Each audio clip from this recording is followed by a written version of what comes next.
Halo teman-teman semuanya, selamat datang kembali di channel ini. Jumpa lagi dengan saya Vicky Himpong. Apa kabar kalian semuanya? Semoga teman-teman semuanya selalu dalam keadaan yang sehat. Pastinya kita semua sedang dihebohkan dengan berita yang sangat-sangat menggemparkan ya teman-teman ya. Berita di mana akhirnya macan berubah menjadi kucing. Itu hanya hiasan saja teman-teman. Rismon Hasiholaon Sianipar. Kita bahas di video yang sebelumnya mengatakan bahwa jika Rismon Sianipar meminta maaf kepada Pak Jokowi berarti dia menyangkal dirinya sendiri. Yang sebelumnya dia mengatakan lebih baik mati daripada minta maaf kepada Pak Jokowi. Akan tetapi hari ini terbukti kecurigaan yang saya sampaikan dalam video sebelumnya di mana ketika Rismon Hasiholaon Sianipar pengen terbebas dari status tersangkanya dan kemudian mengajukan restoratif justice, kemungkinan besar dia akan minta maaf kepada Pak Jokowi secara terbuka kalau memang itu menjadi persyaratan dari timnya Pak Jokowi. Dan hari ini kita dihebohkan dengan video klarifikasi dari Rismon Sianipar yang mengakui bahwa sesuatu yang dia sebut penelitian, saya nggak tahu legal standingnya dari mana. Dia mengatakan penelitian saya keliru dan kemudian meminta maaf kepada keluarga Pak Jokowi, kepada Pak Jokowi atas kekeliruan penelitiannya, teman-teman. Dan kemudian ini memicu reaksi publik yang begitu besar dan hari ini kita akan buka ruang diskusi publik. Kita lihat konteks permintaan maaf Rismon Sianipar terlebih dahulu, teman-teman. Dia meminta maaf karena telah melakukan penelitian yang keliru. Tapi di sebagian besar masyarakat menganggap apa yang dihadirkan oleh Rismon Sianipar ini itu tidak ada kaitannya dengan yang namanya penelitian. Karena ketika waktu pertama kali dia menyerang Pak Jokowi dengan berbagai macam metodologi yang dia hadirkan ke ruang publik, membawa S2 dan S3, dan kemudian menyatakan secara sepihak sekalipun belum ada keputusan pengadilan, bahkan ijazah asli belum diteliti, dia sudah menyatakan di ruang publik sehingga menimbulkan begitu banyak kegaduhan, polarisasi di tengah-tengah masyarakat untuk memaksa publik mempercayai apa yang dihadirkan di depan publik, yaitu ijazah Pak Jokowi 11 triliun palsu. Waktu itu belum ada Rismon Sianipar menyatakan bahwa ini adalah penelitian. Tidak ada. Belum ada mereka mengaku bahwa mereka adalah peneliti. Itu disampaikan oleh pengacara Pak Jokowi dalam berbagai kesempatan di debat di acara televisi, teman-teman. Akan tapi permintaan Rismon itu hanya dalam konteks buku Jokowi White Paper yang dia tulis. Seharusnya Rismon Sianipar meminta maaf kepada Pak Jokowi dan juga ratusan juta masyarakat Indonesia atas perkataan-perkataannya yang kasar, atas sikapnya yang memecah belah anak bangsa, atas setiap apa yang dihadirkan di tengah-tengah publik yang kemudian menimbulkan banyak orang yang berprasangka buruk kepada Pak Jokowi, yang kemudian ikut marah ke Pak Jokowi atas dari apa yang dia katakan penelitian itu. Ya, minta maaflah karena Anda sudah pernah mengatakan, "Hei termul, ada darah nenek moyangmu tertumpah untuk bangsa ini." Seolah-olah dia berpikir bahwa hanya nenek moyang saya saja yang berjuang untuk Indonesia. Minta maaflah ketika Anda mencaci maki para petinggi-petinggi Polri. Minta maaflah untuk setiap tuduhan-tuduhan dan fitnahan yang sudah keluar dari mulut Anda terhadap Bapak Jokowi, yang menimbulkan begitu banyak sakit hati masyarakat Indonesia. Seharusnya minta maaf Anda bukan berdurasi hanya 2-3 menit saja, tapi biarlah minta maaf Anda itu dirangkum dengan penuh agar supaya pesannya sampai kepada ratusan juta masyarakat Indonesia, kalau perlu sampai 30 menit. Dan kemudian sebelum kita membahas video Rismon Sianipar meminta maaf kepada Pak Jokowi, saya mau menyampaikan informasi kepada teman-teman semua bahwa tanggal 6 April kemungkinan besar ya teman-teman ya, kita nanti akan rapat sebentar malam maybe ya. Kita akan melaksanakan hari ulang tahun YouTuber Nusantara yang pertama. Ya, di mana kemungkinan besar juga kami sangat berharap itu akan dihadiri langsung oleh Bapak Joko Widodo. Saya sangat bersyukur bisa mendapatkan kesempatan kedua, seperti mimpi kembali menjadi kenyataan, bisa bertemu dengan orang yang begitu saya kagumi dalam hidup ini, teman-teman. Bapak Joko Widodo. Dan juga kita akan halal bihalal di sana, kita akan celebrate. Dari setahun belakangan kita sudah berjuang habis-habisan untuk menyeimbangkan setiap berita-berita yang menggiring masyarakat untuk membenci Bapak Jokowi dengan berbagai macam tuduhan dan fitnah. Dan hari ini kita mulai melihat buahnya, hasilnya perlahan demi perlahan. Salah satu orang yang begitu getol menyerang Pak Jokowi tiba-tiba berubah 180 derajat dengan Rismon Sianipar. Tentu saja teman-teman, terima kasih banyak buat beberapa teman-teman yang sudah memberikan kontribusi untuk meringankan biaya perjalanan saya dan keluarga untuk ke Solo, untuk ketemu dengan Bapak Jokowi. Dan jika teman-teman semua juga yang terbeban untuk meringankan berapapun itu, saya sangat bersyukur, karena itu akan sangat membantu saya untuk pergi bertemu dengan Pak Jokowi di Solo. Dan juga jika saya mendapatkan berkat yang lebih, saya akan ajak ibu untuk keluar ketemu dengan keluarga di kali yang kedua di Malang, teman-teman ya. Jika teman-teman ingin berkontribusi, silahkan kalian bisa lewat nomor rekening saya di bawah ini, dan juga ada nomor telepon saya di sana ya. Apapun yang kalian berikan, sekalipun tidak ada, doakan saja agar supaya segala sesuatu bisa sesuai dengan apa yang kami rencanakan. Ya, kita akan segera sama-sama saksikan video Rismon Sianipar meminta maaf kepada Pak Jokowi. Saudara sebangsa dan setanah air, Resmi banget, Mon. saya Rismon Hasiholan Sianipar ingin memberikan klarifikasi seputar apa yang menjadi perkembangan akhir-akhir ini. Seperti yang kalian ketahui bahwa RRT, Roy, Rismon, dan Tipa itu menuliskan buku Jokowi's White Paper, di mana 400 halaman lebih saya tuliskan dalam dari 700 halaman di buku tersebut, di mana buku tersebut merupakan hasil kompilasi independen dari tulisan Pak Roy Suryo di bagian awal, tulisan saya di bagian tengah, maupun tulisan Bu Tipa di bagian akhir. Masing-masing tidak ada ketergantungan, masing-masing melakukan penelitiannya secara independen. Karena independensi tersebut, maka saya sebagai peneliti secara terbuka mengatakan ada koreksi-koreksi akibat data yang tidak lengkap, akibat rotasi atau translasi maupun resolusi pada data yang saya uji. Oleh karena itu, mungkin, ya, sebagai peneliti yang bertanggung jawab terhadap kebenaran dan hanya kebenaran ilmiah, tumben ngomong kebenaran, Mon. peneliti harus bersandar pada objektivitas dalam temuan-temuan dalam kerja-kerja ilmiahnya. Nah, hal itulah yang mendasari saya untuk secara terbuka menyatakan bahwa ada kekeliruan, kesalahan akibat data yang lengkap meskipun menggunakan metodologi yang saya buat atau tuliskan dalam buku Jokowi's White Paper.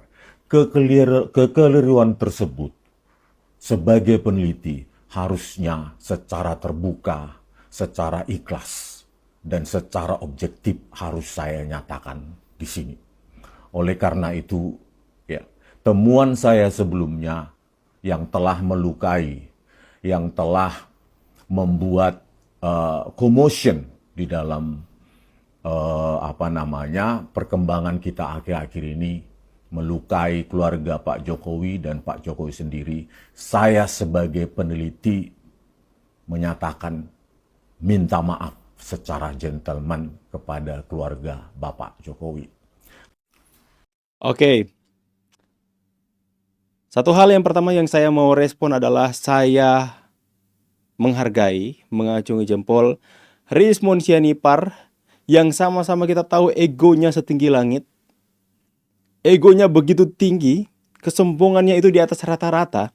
Akan tapi hari ini, detik ini teman-teman, itu runtuh seketika dari Rizmon Sianipar yang mengatakan dalam beberapa sosial media yang sampai detik ini masih ada. Dia mengatakan, jangankan penjara, nyawa sekalipun saya pertaruhkan.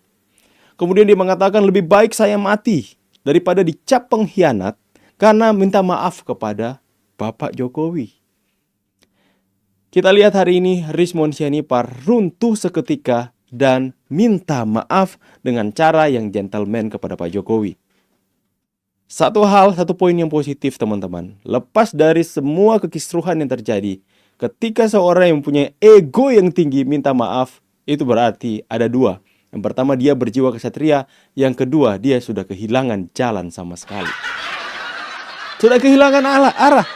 Apalagi Bang Bill mewakili perjuangan YouTuber Nusantara menemukan kebenaran dengan tim yang lain, dengan tim digital forensik, menemukan bukti-bukti terkait dengan kejahatan akademik, dugaan kejahatan akademik Rizmon Sianipar.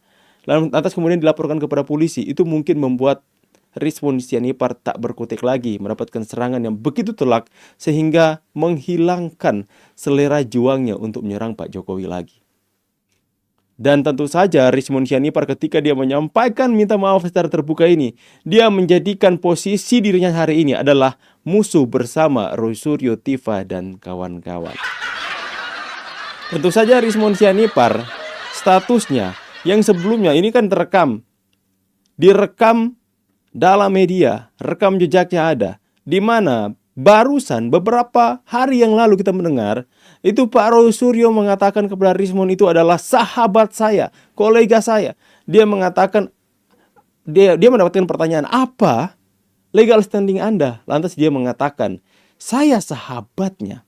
Apakah setelah Rizmon Sianipar meminta maaf kepada Pak Jokowi, Rizmon akan dikatakan sahabat oleh Mas Roy Suryo?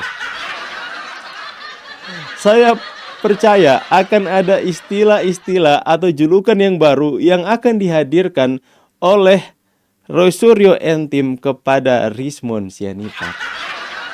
Kita melihat Egy Sujana yang kemarin ya, ketika sowan ke Pak Jokowi dan kemudian mendapatkan restoratif justice, lahirlah istilah tuyul dari Roy Suryo.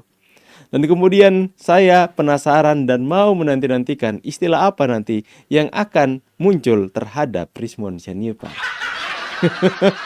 Ini semakin seru dan menarik teman-teman ya. Akan tetapi permintaan maaf Rizmon Sianipar ini tentu saja itu menimbulkan gejolak respon dari begitu banyak masyarakat netizen di sosial media. Ada yang marah-marah. Jangan sampai orang yang sudah melukai hati begitu banyak pendukung Pak Jokowi ini diberikan restoratif justice.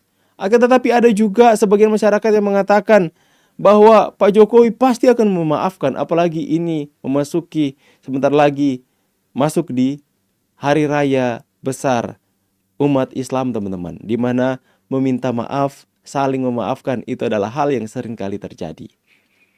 Nah, kekisruhan ini yang terjadi, ini riak yang begitu besar terjadi di tengah-tengah masyarakat ini, tentu saja akan menjadi gelombang yang dimana ini akan menjadi bahan pertimbangan Pak Jokowi dan tim untuk mendengarkan aspirasi masyarakat dan kritik. Akan tetapi teman-teman harus sadar bahwa keputusan yang akan diambil oleh Pak Jokowi itu bukan tergantung dari emosi dan keinginan kita. Saya pribadi menolak untuk Rizmon Sianipar mendapatkan restoratif justice, tapi mengiyakan jika dia dimaafkan. Saya tidak menolak jika ada seorang yang minta maaf dan kemudian pengen dimaafkan. Akan tetapi, melihat dari begitu banyaknya akibat yang dihadirkan oleh Rizmon Sianipar, oleh dari yang namanya dikatakan penelitiannya itu teman-teman, proses hukum harus berjalan dan itu kebanyakan pemahaman dari begitu banyak netizen. Jangan berikan restoratif justice, dia sudah terlalu ini. Tapi ingat teman-teman, keputusan Pak Jokowi itu adalah keputusan yang tidak bisa kita intervensi. Apalagi menghitung ini dan itu oleh Pak Jokowi bersama dengan kuasa hukum teman-teman ya. Dan ini tentu saja mengundang komentar dari netizen. Kita sama-sama saksikan komentar-komentar netizen dulu ya. Nggak afdol rasanya jika kita tidak baca komentar netizen. Jangan mudah percaya, ini hanya AI. Netizen bahkan menganggap ini adalah AI, saking gak percaya bahwa Rizmon Syanipar bisa selunak ini dan meminta maaf kepada Pak Jokowi. Karena sebelumnya dia mengatakan lebih baik mati katanya daripada minta maaf ke Pak Jokowi. Mas Roy, ini benar gak sih? Tolong teliti dong. Tolong, ini AI kan? Tolong. Ini bukan suara Rizmon, ini AI ya. Dunia hiburan berduka. Tolonglah Mon, masa gitu aja nyerah? Kami masih butuh hiburan kalian. Saya yakin Pak Jokowi akan memaafkan, tapi proses hukum tetap harus berjalan. Itu yang saya katakan teman-teman ya. Pak Jokowi pasti memaafkan. Tapi yang menjadi pertanyaan, apakah proses hukum akan berjalan atau tidak? Itu semua kita kembalikan kepada Pak Jokowi. Keputusan ada di tangan Pak Jokowi. Pak Jokowi yang akan menghitung semuanya. Akan tetapi ketika kita melihat kembali dalam reaksi atau respon masyarakat, ketika masyarakat ini mendengar Rizmon Syanipar minta maaf, tentu saja berbagai reaksi timbul di publik. Kemarahan, kekecewaan dari pendukung Rizmon, merasa dibodohi selama ini, ya. Orang yang begitu mati-matian, bahkan mereka tidak mau peduli Rizmon itu ijazahnya asli atau palsu. Yang penting mereka percaya saja sama Rizmon karena dia sangat meyakinkan publik dengan temuan-temuan yang dia hadirkan. Tiba-tiba mendapatkan pukulan telak. Rizmon Syanipar mengakui apa yang dihadirkan adalah kekeliruan dan meminta maaf karena sudah menyakiti hati Pak Jokowi. Secara langsung kita bisa melihat kekuatan dari mereka yang menyebut mereka ini RRT dan sebagian kelompok menyebut mereka teroris, itu perlahan-lahan mulai runtuh. Perlahan-lahan mulai menyadari bahwa jalan yang mereka tempuh hari ini adalah jalan buntu, teman-teman. Yang tidak akan menemukan jalan keluar, yang ujungnya mereka tahu mereka akan dipenjara. Rizmon Syanipar, orang yang dulu mengatakan lebih baik saya mati daripada minta maaf. Dia mengatakan jangankan penjara, nyawa akan dipertaruhkan hari ini.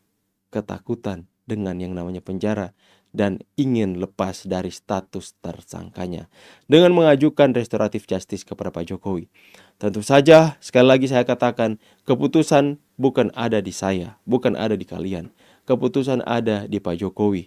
Akan tetapi respon reaksi emosi atas kejadian-kejadian yang kita saksikan disuguhkan oleh RRT ini teman-teman di hadapan publik, di ruang publik, itu seolah membuat masyarakat itu tidak rela jika Rizmon Hasilon Syanipar lepas dari proses hukum. Tentu saja masyarakat marah dan tidak mau orang yang begitu banyak melukai hati pendukung Pak Jokowi itu merelakan begitu saja Rizmon Syanipar lepas dari proses hukum. Bahkan begitu banyak yang memberikan saran masukan kepada Pak Jokowi, Pak, jangan sampai RRT ini lepas dari jerat hukum. Itulah yang kita lihat ya, yang terjadi di tengah-tengah masyarakat. Poin plusnya kita bisa, poin positifnya kita bisa sama-sama belajar bahwa jika ada orang yang minta maaf, kita berikan maaf. Akan tetapi jika ada proses hukum yang sudah terlanjur berjalan, biarkanlah itu berjalan. Akan tetapi semuanya kita serahkan ke Tuhan, kepada Pak Jokowi yang berperkara langsung dengan mereka. Satu ayat firman Tuhan yang saya mau bagikan yang saya dapat kemarin. Jangan marah atau iri hati terhadap orang yang melakukan kejahatan. Karena sesungguhnya mereka itu berdiri di tempat yang licin. Mereka mudah tergelincir. Mereka mudah jatuh dan ketika mereka jatuh, mereka tidak akan bangkit lagi. Makanya itulah yang dilakukan oleh Pak Jokowi hari ini. Pak Jokowi tahu mereka ini sosok merasa kuat, mendapatkan panggung di mana-mana. Akan tetapi Pak Jokowi nggak marah. Pak Jokowi nggak iri dengan hal itu. Karena Pak Jokowi tahu mereka sebenarnya sedang berdiri di tempat yang benar-benar licin. Satu sentuhan saja mereka akan jatuh dan tidak akan bisa bangkit lagi. Silakan tulis pendapat kalian di kolom komentar. Ini adalah ruang diskusi publik yang saya buka. Berharap kita bisa sama-sama dicerahkan dengan video-video dan informasi ini. Saya pamit, see you on the next video and God bless.